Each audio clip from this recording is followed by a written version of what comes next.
Be be عائشہ صدیقہ رضی اللہ تعالی عنہا تشریف فرما ہے، ایک خاتون آپ کے پاس آئی، اس نے اپنا ہاتھ چھپایا ہوا تھا، یا تو یوں سمجھیے کہ آستین اس نے اس کے اوپر کر لی، یا ایک ہاتھ دوسری آستین کے اندر ڈال دیا، اس نے اپنا ہاتھ چھپایا ہوا تھا۔ بی بی عائشہ صدیقہ رضی اللہ تعالی عنہا کے سامنے آ کر کے کھڑی ہو گئی۔ بی بی عائشہ نے فرمایا کہ یہ ہاتھ باہر کیوں نہیں نکالتی ہو؟ اس نے ٹال دیا۔ پھر آپ نے فرمایا، اس نے ٹال دیا۔ جب بہت اصرار کیا تو اس خاتون نے اپنا قصہ سنایا،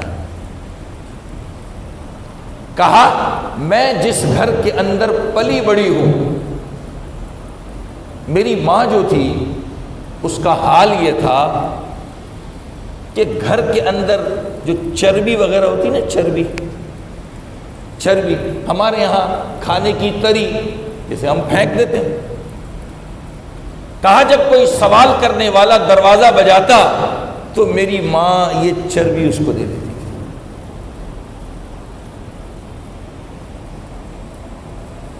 اور جب کوئی سوال کرنے والا زیادہ حاجت مند ہوتا، اسے پہننے کے لیے کپڑے کی ضرورت ہوتی، تو میری ماں گھر کے اندر پھٹے پرانے کپڑے دیکھتی اور وہ اٹھا کر کے اس کو دے دیتی۔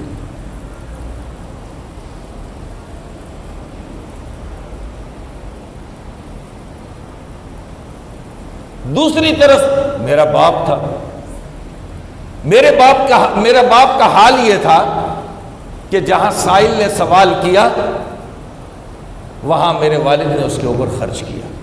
کہا دونوں کی کیفیتیں اور دونوں کی سوچ اور دونوں کے خرچ کرنے کا انداز بالکل الگ الگ تھا۔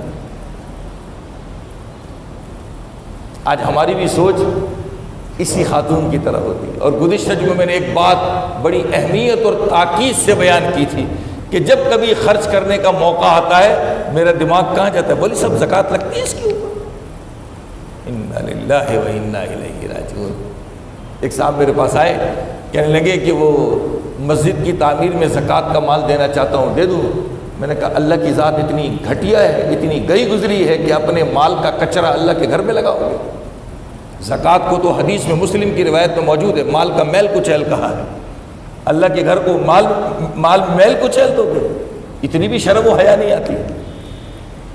ہماری ایک سوچ بنی ہوئی نا، جہاں بھی کوئی خرچ کرنے کا اعلان ہوتا ہے، کوئی بات ہوتی ہے، کبھی کوئی صورت ذہن میں آتی ہے، بس میرے دماغ کی چرخی چلنا شروع ہو جاتی ہے، فوراً پوچھتے زکوٰۃ لگتی ہے؟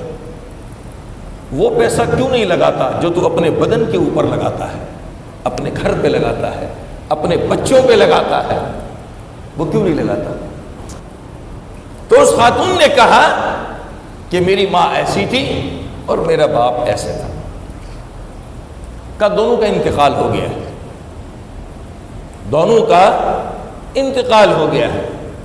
ایک رات میں نے خواب دیکھا، خواب کے اندر دیکھتی ہوں کہ میری ماں، اس کے جسم کے اوپر پھٹے پرانے کپڑے اور اس کے ہاتھ کے اندر چربی کا ایک ٹکڑا ہے، اور زبان سے چیخ رہی ہے ہائے پانی، ہائے پانی، ہائے پانی۔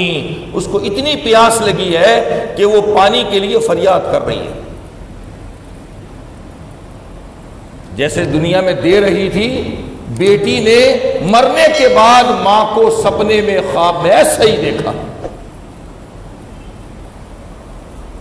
ایسے ہی دیکھا۔ اب میں پانی کی تلاش میں نکلی، یہ سب خواب سنا رہی ہے بی بی عائشہ رضی اللہ تعالی عنہا کو۔ کا تھوڑے سے دور کیا دیکھتی ہو؟ ایک بہترین قسم کی نہر بہہ رہی ہے، اس کے کنارے میرا باپ بیٹھا ہے، لوگوں کو بھر بھر کے جام پلا رہا ہے۔ جیسے دنیا میں حال تھا اللہ نے آخرت میں ایسا بنایا، اور بیٹی کو خواب میں دکھایا۔ میں اپنے باپ کے پاس گئی اور میں نے اس سے ایک جام مانگا، اور وہ جام لے کے میں اپنی ماں کی طرف چل پڑی تو میں ایک غیبی آواز آسمانوں سے سننے لگی۔ کیا سنتی ہوں کہ اس نہر سے جو پیالہ بھر کر کے لے کے جا رہا ہے اور وہ فلاں خاتون کو پلائے، اس کے ہاتھ کو فالج ہو جائے، شل ہو جائے، شل فالج۔ کہا بس وہ میں پیالہ لے کر کے آئی، میں نے ماں کو دیا، اس وقت سے میرا ہاتھ یہ فالج زدہ ہے۔ وہ تو میں نے خواب میں دیکھا تھا، یہ حقیقت میں میرا ہاتھ ایسے ہی ہے، اس لیے میں ہاتھ چھپا کر کے گھومتی ہوں، ہاتھ ظاہر نہیں کرتی۔ یہ سارا قصہ کس کو سنایا؟ بی بی عائشہ رضی اللہ تعالی عنہا کو سنایا، کہ ان کے سامنے وہ ہاتھ چھپا کر کے اندر داخل ہوئی۔ جیسے ہمارے بیچارہ کوئی معذور ہوتا ہے تو کبھی دستانہ پہن لیتا ہے، کبھی آستین میں چھپا لیتا ہے، اس خاتون نے بھی ایسے کیا تھا۔ تو فرمایا اس وقت سے کہ میرا ہاتھ جو ہے اسی طرح شل ہو چکا ہے، میں اسے لوگوں کو دکھانے کے قابل نہیں۔ ہمیں عبرت حاصل